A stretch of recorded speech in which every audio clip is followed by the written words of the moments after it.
Құрметті Маңғыстау облысының тұрғындары мен қонақтары, Қазақстан Республикасы Ішкі істер министрінің нұсқауына сәйкес ағымдағы жылдың ақпан айының 18 мен 21 жұлдыз аралығында республика көлемінде қауіпсіз жол жедел профилактикалық іс-шара өткізілуде.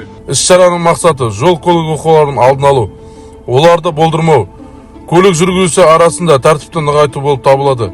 Көлік жүргізушілермен жасалатын өрескелік құқық бұзушылықтарға аса назар аударылды. Республикалық маңыздағы автомобильдік жолдарды патрульдік полиция жасақтарымен тығыз арттырылды.